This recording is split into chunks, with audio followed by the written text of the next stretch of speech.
Shalom Bapak Ibu, sahabat Galilea yang diberkati oleh Tuhan Yesus. Kembali kita siapkan diri sebelum kita beraktivitas di hari ini. Kita datang kepada Tuhan, kita mau baca, dengar, renungkan firman Tuhan. Mari kita berdoa. Bapa Surgawi, Bapa di dalam nama Tuhan Yesus, kami kuduskan nama-Mu. Datanglah kerajaan-Mu, jadilah kehendak-Mu di bumi seperti di surga. Kami datang di hadapan-Mu, kami mengucap syukur buat kebaikan Tuhan yang tidak pernah berkesudahan dalam hidup kami.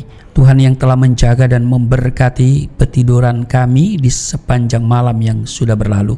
Engkau juga yang membangunkan kami di hari ini. Engkau adakan bagi kami sehingga kami ada sebagaimana kami berada. Sebelum kami melakukan tanggung jawab kami hari ini, kami mau baca, dengar, renungkan firman-Mu. Mengurapi kami, membuka hati pikiran kami supaya apa yang kami baca, kami dengar, tidak untuk kami lupakan.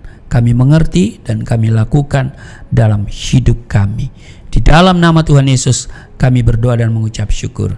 Amin. Bapak Ibu, kita baca di Markus pasal 7. Pada ayat 6 dan 7, jawabnya kepada mereka, benarlah nubuat Yesaya tentang kamu, hai orang-orang munafik, sebab ada tertulis, bangsa ini memuliakan aku dengan bibirnya, padahal hatinya jauh daripada aku. Percuma mereka beribadah kepada aku, sedangkan ajaran yang mereka ajarkan ialah perintah manusia. Bapak Ibu, sahabat Galilea yang diberkati oleh Tuhan Yesus, ada satu pertanyaan yang sangat penting, bahkan lebih penting daripada berapa lama kita ke gereja, berapa banyak ayat yang kita hafal, atau berapa banyak pelayanan yang kita lakukan.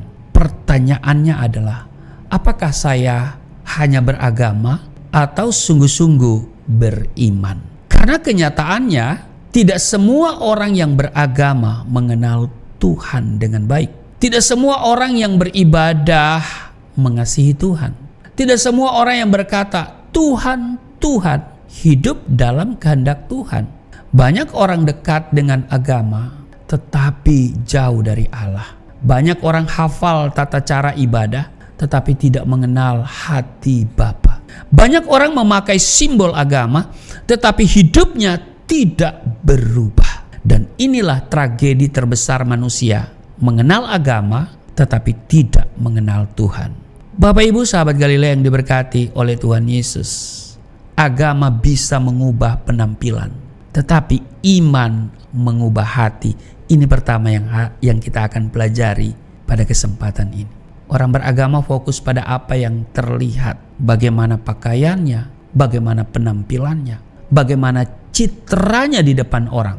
Tetapi dengar baik, orang beriman fokus pada hati. Karena Tuhan tidak melihat apa yang dilihat manusia, Tuhan melihat hati. Ada orang yang kelihatan sangat rohani, rajin beribadah, rajin memberi, rajin melayani, tetapi di dalamnya penuh kebencian, penuh iri hati, penuh kesombongan, penuh kepalsuan. Bapak Ibu, sahabat Galilea yang diberkati oleh Tuhan Yesus, agama bisa membuat seseorang terlihat suci, tetapi hanya iman yang membuat seseorang menjadi baru. Haleluya.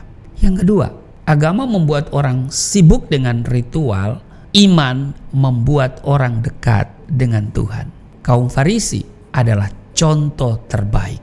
Mereka ahli agama, mereka hafal kitab suci, mereka mengajar banyak orang, tetapi Tuhan Yesus justru paling keras menegur mereka. Mengapa? Karena mereka memiliki ritual tanpa relasi.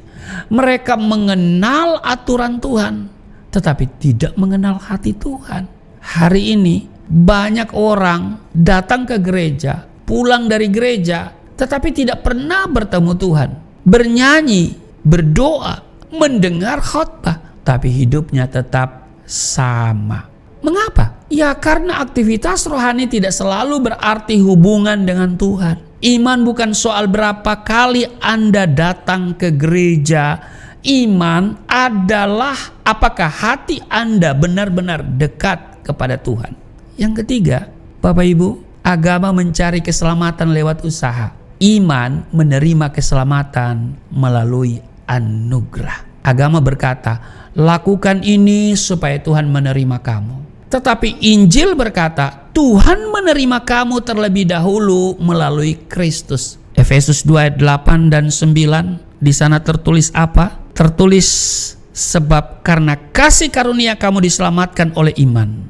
Kita tidak diselamatkan karena hebat, bukan karena pelayanan, bukan karena persembahan, bukan karena jabatan. Kita diselamatkan karena salib Kristus, karena darah Tuhan Yesus, karena kasih karunia-Nya. Inilah yang membedakan agama dan iman.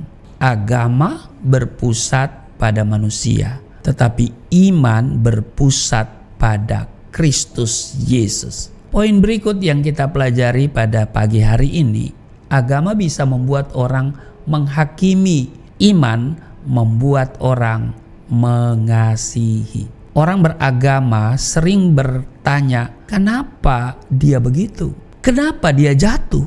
Kenapa dia berdosa? Tetapi orang beriman bertanya, bagaimana saya bisa menolong dia? Tuhan Yesus tidak datang untuk menghancurkan orang berdosa, Bapak Ibu. Tuhan Yesus datang untuk menyelamatkan mereka. Perempuan yang berzina diterima oleh Tuhan Yesus. Pemungut cukai juga diterima. Orang kusta disembuhkan, disentuh oleh Tuhan.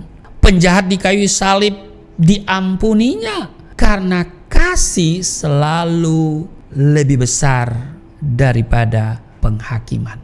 Bayangkan Bapak Ibu, seorang anak setiap hari dia mengirim hadiah kepada ayahnya. Setiap hari dia mengirim kartu ucapan. Setiap hari dia mengirim bunga. Tetapi bertahun-tahun dia tidak pernah menemui ayahnya. Tidak pernah berbicara, tidak pernah memeluknya, tidak pernah menghabiskan waktu bersamanya. Pertanyaannya adalah, apakah hubungan itu sehat? Tentu tidak. Karena hubungan bukan soal ritual. Hubungan adalah kedekatan. Begitu pula dengan Tuhan. Tuhan tidak sedang mencari ritual kita. Tuhan sedang mencari hati saudara dan saya. Dengarkan hal ini baik-baik. Tuhan tidak akan bertanya berapa kali Anda ke gereja, walaupun itu penting.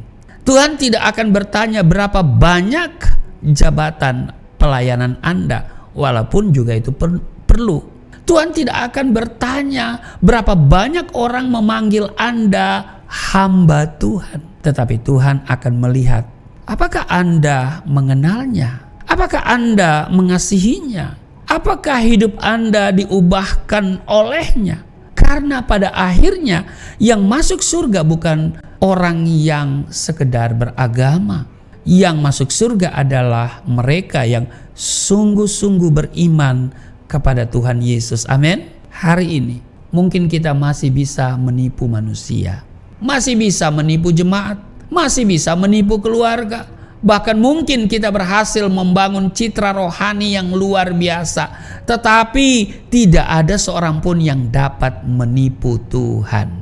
Hari ini Tuhan tidak sedang mencari orang yang sempurna. Tuhan sedang mencari hati yang mau datang kepadanya. Amin. Jika selama ini Anda hanya menjalankan agama, datanglah kepada Tuhan Yesus. Jika selama ini Anda hanya menjaga penampilan rohani, datanglah kepada Tuhan Yesus.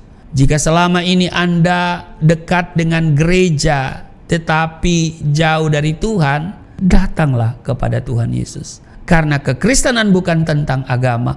Kekristenan adalah hubungan dekat dengan Kristus. Dan ketika hubungan itu nyata, hidup tidak lagi sekedar beragama, tetapi hidup dalam iman yang menyelamatkan. Jangan hanya memiliki agama di kepala, tetapi milikilah Kristus di dalam hati kita masing-masing. Amin. Tuhan Yesus memberkati. Mari kita berdoa. Terima kasih hari ini kami diingatkan supaya kami bukan sekedar beragama, karena orang yang beragama suka menghakimi, tapi kami adalah orang-orang yang beriman, karena kekristenan itu bukan agama, tapi kekristenan itu adalah cara hidup orang beriman. Terpujilah Engkau, berkati seluruh sahabat Galilea dalam seluruh tugas dan kerja mereka hari ini.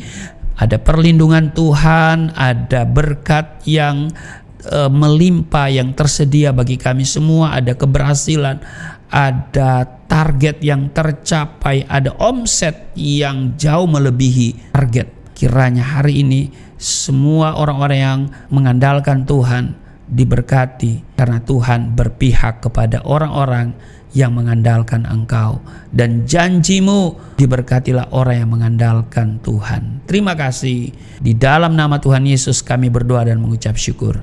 Amin.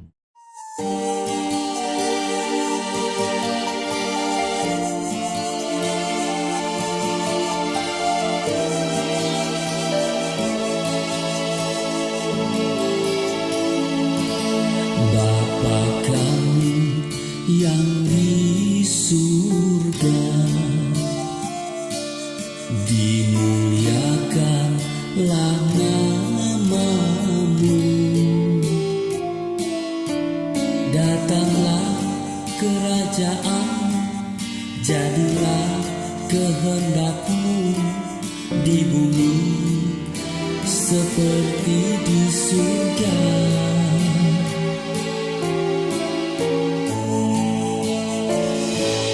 Berikanlah